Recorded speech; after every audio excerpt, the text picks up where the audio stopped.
Juliana Rosa, todas as manhãs com a gente aqui na Band News FM. Ju, o Banco Central passou uma mensagem, como você costuma dizer, dura, dizendo que pode manter os juros altos por mais tempo.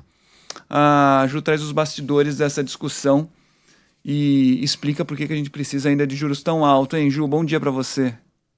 Pois é, fica difícil entender quando a gente vê que a gente às vezes está em primeiro lugar no ranking mundial de juros, à frente de países em guerra. Bom dia para você, Fábio. Bom dia para a Sheila, para a Carlinha.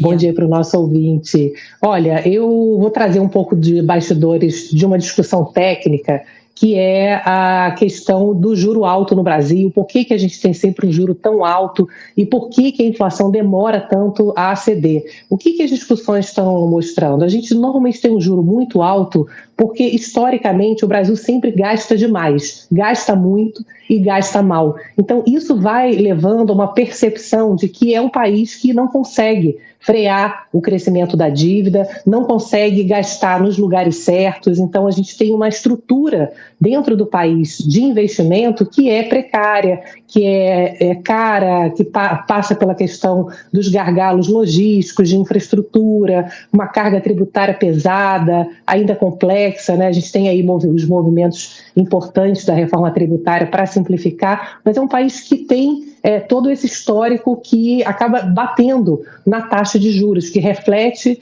um país que não consegue estabilizar a dívida e que traz essa desconfiança em relação à capacidade de implementar a questão das metas fiscais para poder frear o ritmo de crescimento da dívida pública. Essa questão da desconfiança é uma questão chave na discussão atual, porque, para vocês terem uma ideia, o que os cálculos técnicos estão mostrando? Que se não houvesse uma desconfiança em relação ao compromisso do país em cumprir as metas fiscais, segurar gastos, fazer com que as metas sejam cumpridas ao longo dos anos, haja uma estabilidade em relação a esse debate do controle das contas públicas, dos gastos públicos, o dólar era para estar em 5,40.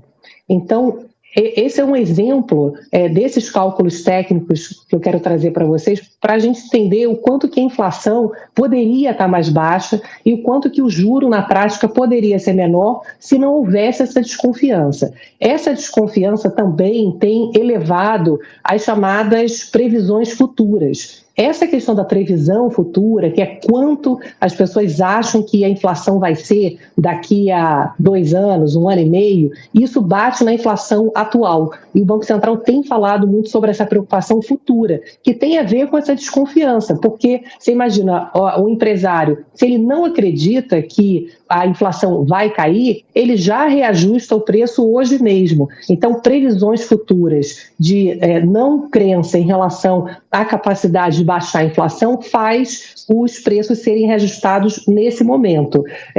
Há uma desconfiança muito grande em relação ao ritmo de crescimento da economia brasileira, porque é um governo que acredita o seguinte, ele acha que estimulando o crescimento econômico, estimulando o consumo, a oferta vai aumentar, os investimentos vão aumentar para poder dar conta desse consumo maior e que isso não vai gerar inflação.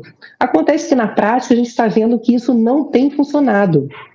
Os investimentos não vêm, então o consumo cresce e a oferta ela não acompanha, e isso gera inflação. E por que a oferta não acompanha? Justamente porque a gente tem todo esse histórico que o investidor olha e fala, bom, eu não vou investir nesse país, porque eu estou vendo que não há um compromisso e eu não consigo confiar que a inflação vai ceder, que a dívida vai estabilizar. Então, o investimento não vem. É tudo muito caro, é tudo muito complexo para investir no Brasil. Então, essa fórmula de vou estimular o consumo para o investimento acompanhar, ela não fecha, não tem fechado essa conta e a inflação sobe. E o governo insiste nessa fórmula. Então, esse é o ponto central, porque As outras questões que envolvem aí a dificuldade atual de baixar a inflação, elas vão sendo resolvidas ao longo do tempo, né? A situação a economia desacelera um pouco, a inflação cai, e aí a gente continua crescendo de maneira sustentável. Agora, o pano de fundo de toda essa discussão, por que o juro é tão pesado no Brasil, a gente está sempre sendo campeão dos rankings de juros no mundo, tem a ver com essa questão da falta de confiança no compromisso das contas públicas. Enquanto não houver um compromisso em relação à estabilidade da dívida, o compromisso com as metas das contas, quem paga o preço alto dessa desconfiança é a população, via aumento de inflação, que não pode ser minimizado. Crescer é bom, mas inflação baixa é fundamental porque tira a renda da população, principalmente da população de baixa renda, e em relação à confiança. É isso que a gente precisa para poder ter juros menores e ter um crescimento sustentável ao longo do tempo. Muito bem, Juliana Rosa fazendo um raio-x e trazendo aí algumas explicações para que a gente consiga entender realmente os motivos da necessidade, ou não, né, desses juros tão altos no Brasil. Ju, obrigado pelas informações, um beijo.